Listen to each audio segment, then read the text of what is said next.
আমি একজন যুবক, আমি সবসময় একজন নেককার মেয়েকে স্ত্রী হিসেবে পাওয়ার জন্য আল্লাহর কাছে দোয়া করি। কোন আচার আচরণগুলো একটা মেয়ের মধ্যে থাকলে আমি বুঝতে পারবো মেয়েটা দিনদার। তাই প্রথম কথা হলো, যারা বিয়ে করেন না এখন, আপনারা সবাই দিনদার জীবন সঙ্গিনী চান? হ্যাঁ, সবাই চান, মাশাআল্লাহ। তো এই জন্য নিজেকে আগে দিনদার হইতে হবে। নিজেকে আগে কি হইতে হবে? আপনি নিজে খারাপ থাকবেন, আপনার চরিত্র নষ্ট করবেন, ফেসবুকে ইনবক্সে হারাম সম্পর্ক করবেন, আর আশা করবেন যে আপনার ঘরে একজন ফেরেশতার মতো মেয়ে চলে আসুক। এটা কখনো বাস্তবসম্মত চাওয়া হতে পারে না। মনে রাখবেন, ভালো জীবন সঙ্গিনী চাইতে হলে আপনি নিজে ভালো হওয়ার চেষ্টা করতে হবে। এটা হলো প্রথম কাজ।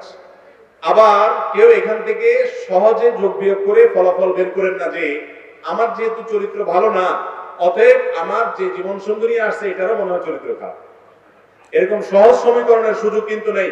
কারণ অনেক খারাপ মানুষকে আল্লাহ তাআলা ভালো মানুষ দিচ্ছেন না, দেন নাই। ফেরাউনের মতো খারাপ মানুষের ঘরে আসিয়ার মতো নেককার বিবি গেছে না, যায় নাই। অতএব আপনি খারাপ হলেও আপনার ঘরে আসা মেয়েটা ভালো হতে পারে। একজন মেয়ে বিয়ের আগেতে দিনদার কিনা কিভাবে বুঝবেন? এটার মতো কঠিন কাজ আল্লাহর জমিনে খুব কম আছে।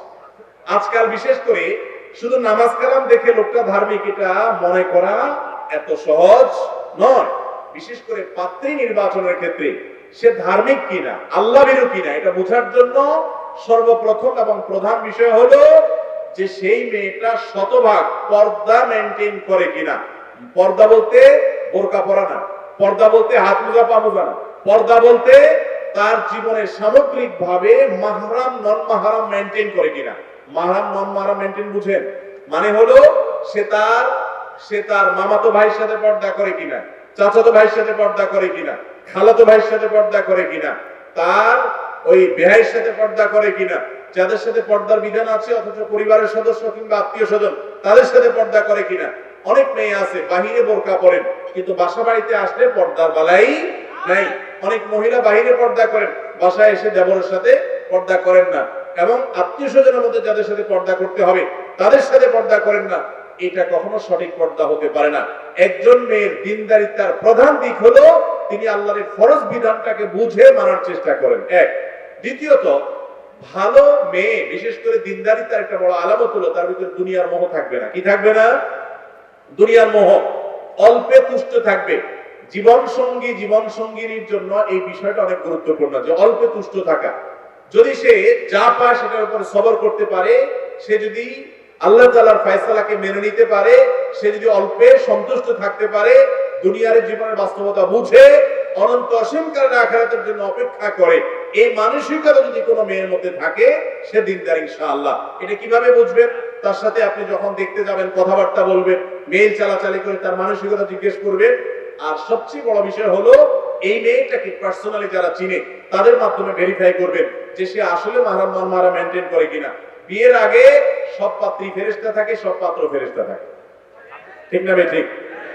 যখন বিয়ে করতে যান শ্বশুর বাড়িতে নতুন, তখন একবারে আপাদমস্তক দুষ্ট, আপাদমস্তক খারাপ যুবকটাও সেখানে গিয়ে একবারে ইনোসেন্ট বয়স হয়ে যায়, ঠিক না? ঠিক।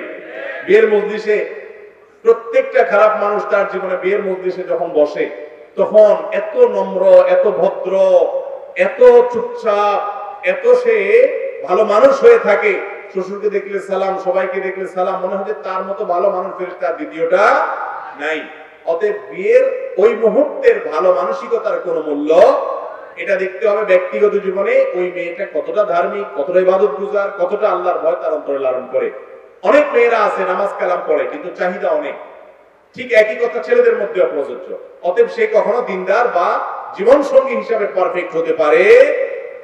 এই জন্য এই বিষয়গুলোকে খেয়াল করবেন। এবং সর্বোপরি কোরআন এবং সুন্নাহর কাছে সারেন্ডার করার মতো মানসিকতা আছে কিনা। কোরআনে আছে, সুন্নাতে আছে, আল্লাহ তাআলার নির্দেশে আছে, রাসূলের হাদিসে আছে, আর কোনো কিছু বুঝাবুঝি নেই।